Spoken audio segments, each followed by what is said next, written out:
It was to be a normal Saturday morning, the kind where you get up early to beat the weekend rush, swing by the local market, and grab everything on your grocery list before the neighborhood starts buzzing with lawnmowers and HOA drama. But instead, I found myself standing in the middle of my street, holding a paper bag packed with food. For my family, while a red-faced teenage boy screamed in my face about sharing with the neighborhood, his entitled mother flailing her arms like I'd just stolen gold bars instead of ground beef and granola. I'd seen them around before. The woman was Karen MacDougall, self-appointed head of the Ridgewood Pines HOA despite having never been officially elected, and her son was Dylan, 16, angry, and every bit the spoiled brat his mother had raised him to be. They had a reputation in the neighborhood, calling noise complaints on kids playing basketball, reporting anyone who parked more than 2 inches over the curb, and sending violation notices for things as small as non-compliant mailbox paint. I'd kept my distance from them since moving into the neighborhood, figuring it was better to stay under the radar, especially since I wore a badge for a living, not that anyone knew it. I never advertised that I was the police commander for the county when I came home. I was just Marcus, the guy who barbecued on Sundays and helped old Mr. Jenkins carry his recycling to the curb. But when Dylan stormed up to me on the sidewalk and demanded I hand over a few things from my bag, because his mom said we all need to contribute to the HOA food drive, something in me snapped not out of camera, anger, but out of disbelief that this kid had the audacity to lay hands on me, tug at my grocery bag, and yell loud enough to draw a small crowd. I calmly told him to step back, that these groceries were bought with my money for my household, and if the HOA had a food drive, they could have sent a proper notice like everyone else. That's when Karen showed up, striding down the sidewalk like she owned every inch of pavement, her lipstick perfect and her fake pearls clacking like battle armor. "You need to respect community initiatives," she barked, jabbing a finger at my chest, "and stop intimidating my son." Intimidating? I hadn't moved an inch. I told her, again calmly, that her son approached me, made demands, and put his hands on my property, and I was within my rights to ask him to back off. She didn't like that. She whipped out her phone, dialed 911, and in full theater mode shrieked into the receiver, "There's a large black man threatening my son over groceries. We're in Ridgewood Pines. Send someone fast." I stood there in stunned silence, not because I was afraid, but because I knew exactly what was about to happen. And so did she. She expected sirens. She expected panic. She expected a patrol unit to roll up, see a tall black man with broad shoulders holding a grocery bag next to a crying teenager, and act without question. What she didn't expect was that the call would be routed to a dispatcher I personally trained, and that within... This audio was created with Podcastle.ai. That the call would be routed to a dispatcher I personally trained, and that within 60 seconds, I'd be the one answering the call from the command unit, reading the incident log, and recognizing my gram. Own street. I gave it a few minutes, curious to see just how far she'd go, and sure enough, 2 patrol cars rolled up, lights on but no sirens, and out stepped Officers Diaz and Mullins, both of whom stiffened the moment they saw me standing there, bag still in hand.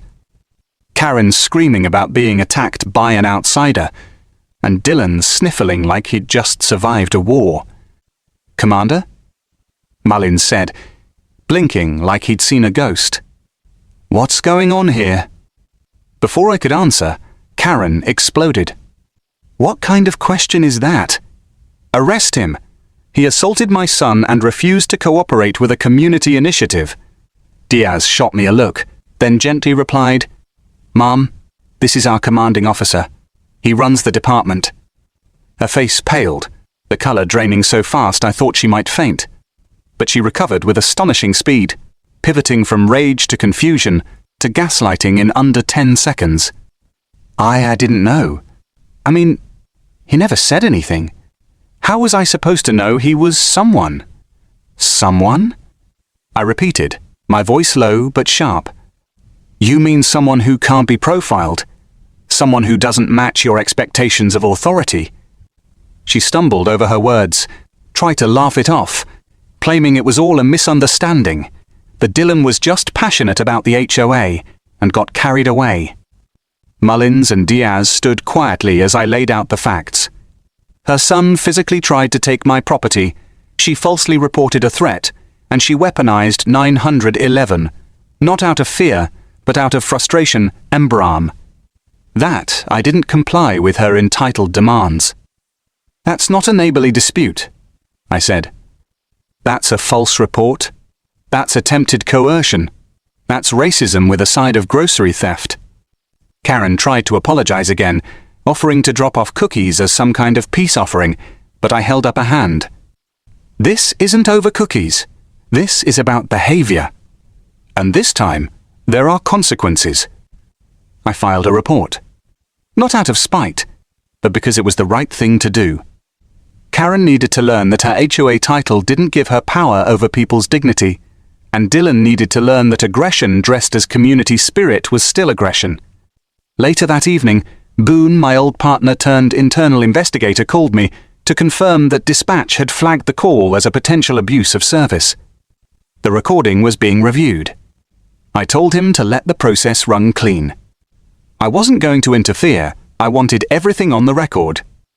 In the days that followed, word spread fast. Not just about the incident, but about who I was. I started getting nods from neighbors who'd never spoken to me before, polite greetings. Even baked goods dropped off with handwritten notes that said things like, "Thank you for handling that with grace, and didn't know we had someone solid like you on this street." I didn't bask in it, but I appreciated the shift. And Karen? She stayed indoors for a while, but something told me she wasn't finished. People like her don't disappear. They regroup. Karen stayed out of sight for a while, though I noticed her blinds twitch every time I walked past her house, and while Dylan kept his distance, he also developed a new habit of glaring from across the street whenever I came home in uniform, as if he was still trying to figure out how the man he tried to humiliate with a grocery bag turned out to be the P. Top cop in the county. And maybe that's what really bothered him. Not the groceries, not the fact that I didn't hand them over, but that someone like me could have authority he never imagined. Authority that didn't come from lawn signs or HOA clipboards, but from years of service, training, and decisions made under fire. Word of the incident didn't just stay in Ridgewood Pines. It spread across... This audio was created with podcastle.ai. The incident didn't just stay in Ridgewood Pines.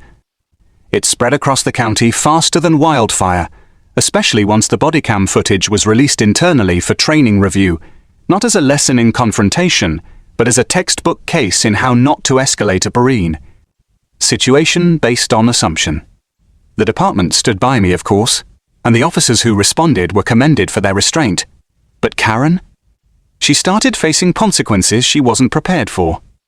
The HOA board, already tired of her micromanagement and passive-aggressive email blasts, called an emergency meeting where members voted to censure her, which in HOA speak meant stripping her of the authority she never technically had, but always pretended to.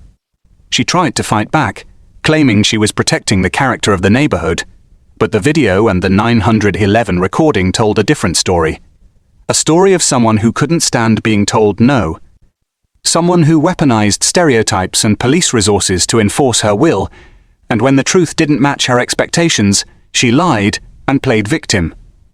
Meanwhile, I kept doing what I always did, showing up to work, keeping the streets safe, and returning home to a quiet backyard and a dog who didn't care about HOA politics.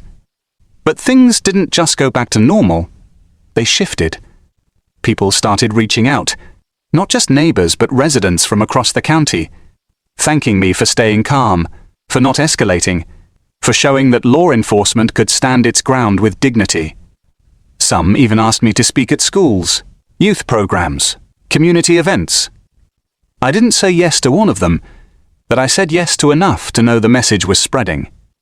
One afternoon, I got a letter, not an email, but an actual handwritten letter from a retired judge who lived a few streets over, thanking me for what he called a masterclass in professional restraint.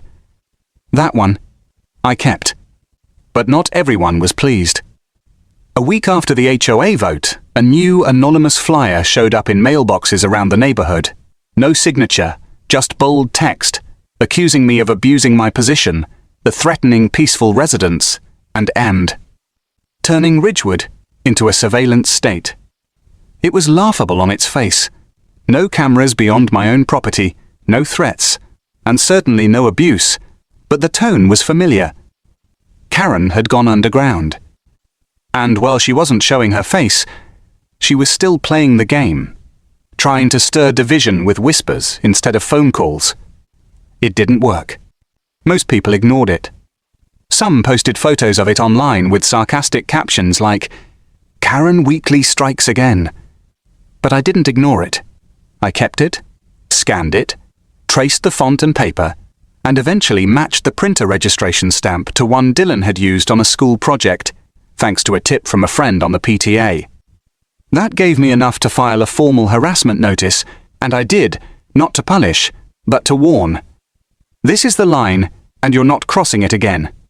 No knock on the door, no patrol car, just a document sent certified mail, stating clearly that further slander or targeted harassment would lead to civil litigation. Karen didn't reply. But Dylan did. A week later, he left a note on my doorstep. It wasn't long, just a scrap of notebook paper that read, "Didn't know who you were. Didn't know what it meant. Sorry." I didn't respond. Not yet. But I kept the note. Because sometimes, people learn, even if slowly. Chapter 1 didn't end with fireworks or lawsuits or dramatic public meltdowns. It ended quietly, with a shifting wind, with neighbors choosing decency over drama, and with a community that had seen the worst of what happens when power is unchecked and prejudice goes unchallenged, and had chosen, instead, to move forward with eyes open. And me? I stood exactly where I had always been, one hand on the law, the other holding my grocery bag, and this time, nobody tried to take it.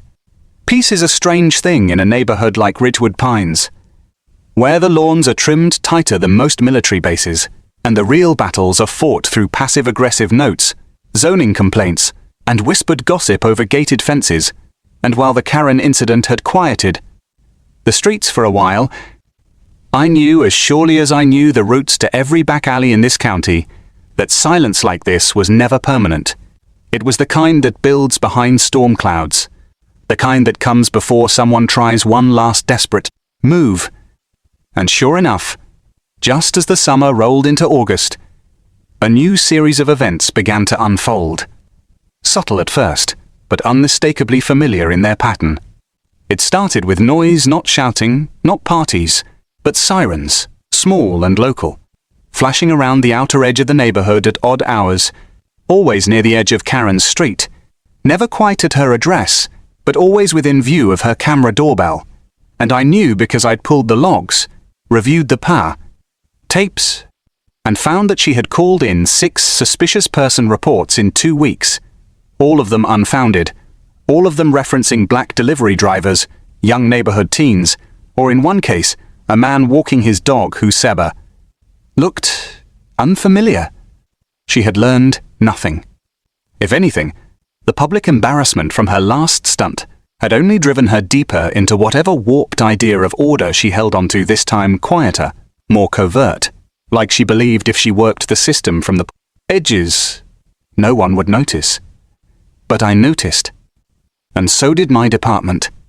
My officers brought me reports off the record, puzzled that the same address kept appearing but with no evidence to support the calls, no danger, no actual crimes.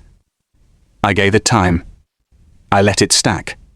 Because I knew that confronting Karen too early would just lead to more gaslighting, more performative victimhood, more crocodile tears in front of the HOA board.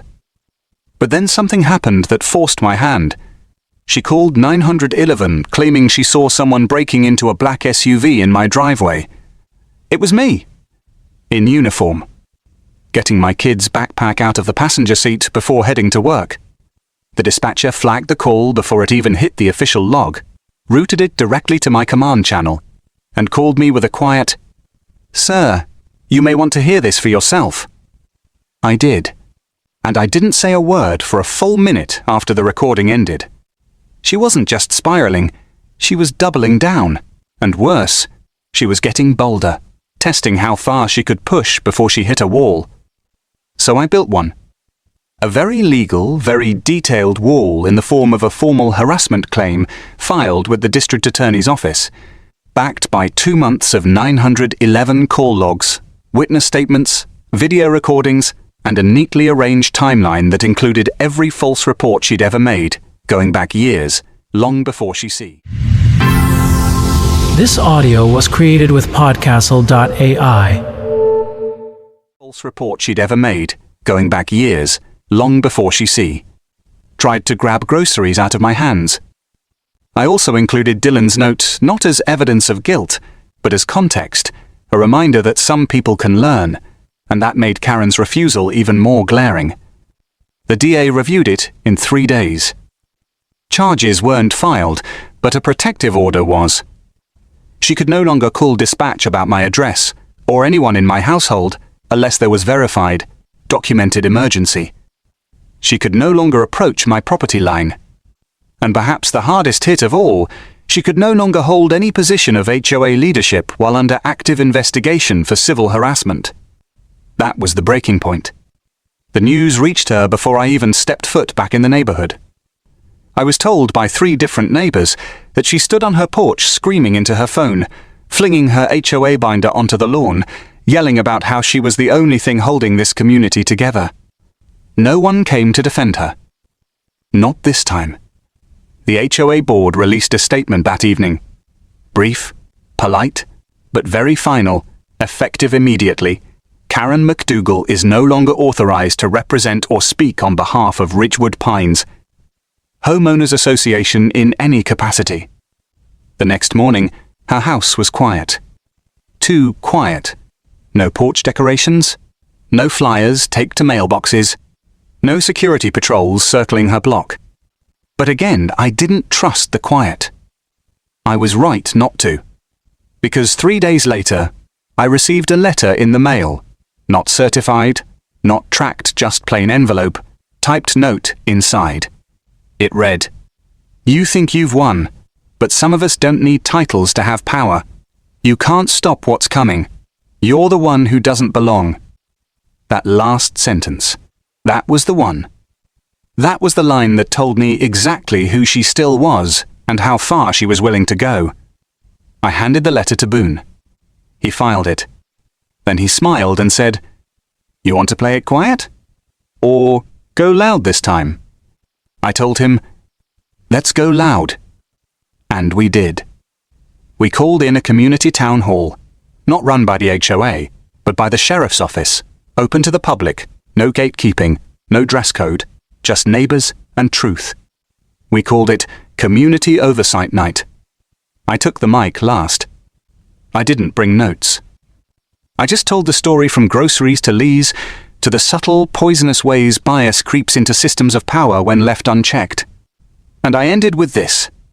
Some people try to build walls around their comfort, but real community isn't built on fences. It's built on understanding and accountability, especially for the loudest ones among us. The applause didn't matter. The follow-up emails didn't matter. What mattered was the effect. Karen's house went up for sale a week later. The flyer said, "Motivated seller." She left quietly, maybe hoping the next neighborhood wouldn't know her name. But the internet never forgets. And neither do the people she hurt. Ridgewood changed after that. The HOA rewrote its charter, limiting emergency authority, expanding oversight. My neighbors became better connected. And Dylan? He showed up to one of the youth programs I guest speak at on Saturdays. Sat in the back. Took notes. Didn't say a word. Not then. But afterward, he waited until the others left and said, "I'm not my mum." I looked him in the eye and said, "You don't have to be." That was the last time we talked. And that was enough. Because some battles aren't fought for revenge. They're fought to break a pattern, to stock a cycle, And sometimes, all it takes is groceries, a badge, and the courage to stand still while someone tries to tear you down, just so the world can see who's really holding the weight.